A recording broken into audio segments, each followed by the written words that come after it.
नमस्कार दोस्तों, मैं अंकुर उपाध्याय स्वागत करता हूं आप सभी का आपके अपने YouTube channel share market analysis में। दोस्तों, मैंने एक वीडियो कवर करी थी आज अराउंड 1:30 जिसमें मैंने बात करी कि हजीबुल्लाह जो है उन्होंने हमला कर दिया है इजराइल पे और बहुत ही खतरनाक लेवल पे हमला किया है और कमेंट्री उससे भी ज़्यादा खतरनाक दी है कि भैया ये तो बदले की भावना से पहला अटैक है, फेज 1 है, अभी तो टाइम के साथ साथ और हमले आपको देखने को मिलेंगे। देखो, हमला हो रहा है भारतीय बाजार पे या ग्लोबल मार्केट्स पे, कितना असर पड़ेगा, कितना फर्क पड़ेगा, नहीं पड़ेगा, नो वन नोज। ये बाजार है, अगर मार्केट गिर गया तो हम और सारे मार्केट के पार्टिसिपेंट्स ये कहेंगे कि भैया ये गर्मी थोड़ी बढ़ गई है इसलिए बाजार गिर गया, और नहीं गिरता है तो हम सभी क्या कहेंगे, हम सब पहले तो ध्यान नहीं देंगे। और दूसरी बात, अगर कुछ बोलेंगे भी तो ये बोलेंगे कि ये तो बहुत पहले से चल रहा है, इस पे बाजार रिएक्ट नहीं करेगा। रिएक्ट बाजार तब करेगा जब यूएस और चाइना आमने सामने आ जाए। जब तक ये इजराइल, ईरान, हजीबुल्लाह, फिलिस्तीन ये चलते रहेंगे ना, गाजा वाजा, तब तक कोई फर्क नहीं पड़ना मार्केट पे।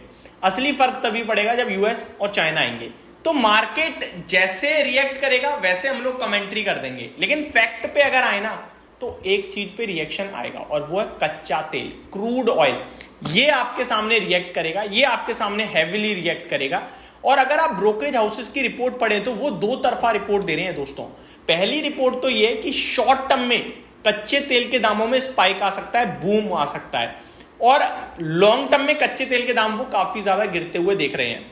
अब कच्चे तेल की बात करूं, क्रूड की स्पेशली बात करें अगर, तो आपके लिए 2% बढ़कर फ्राइडे को बंद हुआ है लगभग 62-88 पे। मेरे को लगता है ये यहां से कल गैप अप आ सकता है।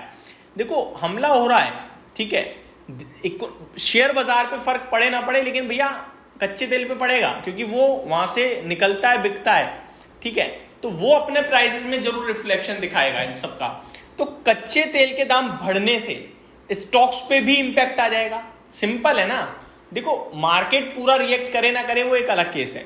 कल बाजार 400 पॉइंट टूट जाए, आप, मैं और मार्केट में जितने भी बड़े बिजनेस चैनल्स हैं या जितने बड़े एनालिस्ट हैं, सब यही कह रहे होंगे भाई साहब ये हो गया इसलिए गिर गया। और अगर नहीं गिरता है और भागता है बाजार तूफानी रफ्तार से तो हम सब चिल मार रहे होंगे, कोई दिक्कत नहीं है, कोई ध्यान भी नहीं देगा। तो ये तो एक फैक्ट है कि जो प्राइस दिखाता है वो हम बात करते हैं, और ये ठीक भी है क्योंकि जो प्राइस दिखा रहा है वही नहीं समझेंगे तो फिर बेकार है ना। At the end market supreme है, मार्केट सबसे ऊपर है, जो मार्केट में हो रहा है वही फैक्ट है, वही सच है, उससे ज्यादा कुछ भी नहीं है। हाँ, आपका कॉन्फिडेंस, कन्विक्शन जरूर टेस्ट हो जाएगा। मार्केट गिर रहा है, इस वजह से गिर रहा है, आपको पता है यार ये मैटर लंबा नहीं खींचना और ये गिरावट अपॉर्चुनिटी है, तो आप पैसा बना लोगे। यहां आपका कॉन्फिडेंस, कन्विक्शन यूज हो जाएगा। अब मैं आता हूं टॉपिक पे वापस से।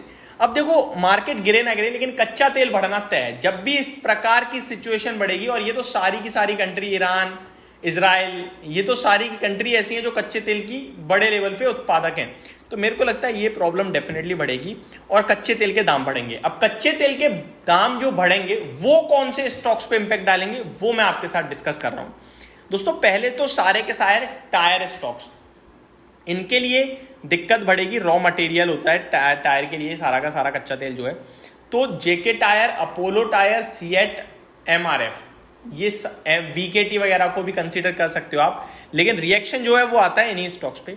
तो मेरे को लगता है ये टायर स्पेस आपके लिए कल एक एक्शन में रह सकता है, हल्का नेगेटिविटी के साथ। बाकी टेक्निकली ये काफ़ी स्ट्रांग हो रहे हैं तो ज़्यादा नेगेटिव बोलना मुश्किल होगा। तो टायर स्पेस एक है जो आपके लिए प्रॉब्लम दिखा सकता है, और अगर ये मामला बढ़ता है तो डेफिनेटली बड़ा इंपैक्ट आएगा नेगेटिव साइड पे। अगर नॉर्मल हो जाता है तो ज़्यादा इंपैक्ट नहीं आएगा, वन डे वंडर रहा तो कल बढ़ेगा, परसों गिर जाएगा, ठीक है। दूसरा सेक्टर आपके लिए पेंट सेक्टर है, स्पेशली एशियन पेंट काफ़ी शार्प रिएक्शन देता है वो कच्चे तेल पे, और कच्चे तेल के दाम अगर बढ़ते हैं तो एशियन पेंट गिर सकता है। एशियन पेंट में मैं लॉन्ग टर्म के लिए काफ़ी बुलिश हूँ, मैंने आपके साथ 2900 साढ़े 2900 पे वीडियो भी बनाई है, लेकिन अभी मुझे लगता है 3150 का जो भाव है ये अराउंड आपके लिए 3080 तक नीचे आ सकता है। तो यहाँ पे हल्की गिरावट हो सकती है आपके लिए। किसी भी स्टॉक में बेचने की राय नहीं है, सिर्फ अपडेट है समझाने के लिए, इससे ज़्यादा कुछ भी नहीं है, ठीक है। आप शॉर्ट कर दो या पोजीशन खाली कर दो। कच्चा तेल है वो भी शेयर की तरह ट्रेड होता है, कल नीचे परसों ऊपर, परसों ऊपर तो कल नीचे, ठीक है। आगे बढ़ते हैं दूसरे स्टॉक्स की तरफ। एक आपका टायर हो गया, एक आपका पेंट हो गया, जिनके लिए नेगेटिव है। अब उन कंपनीज के लिए भी नेगेटिव है जो इसको एज अ रॉ मटेरियल खरीदते हैं। तो आईओसी, बीपीसीएल, एचपीसीएल, इन तीनों के लिए ही नेगेटिव है। पॉजिटिव भी है जो इन्हें बेचते हैं। तो पहला तो रिलायंस हो गया भाई साहब।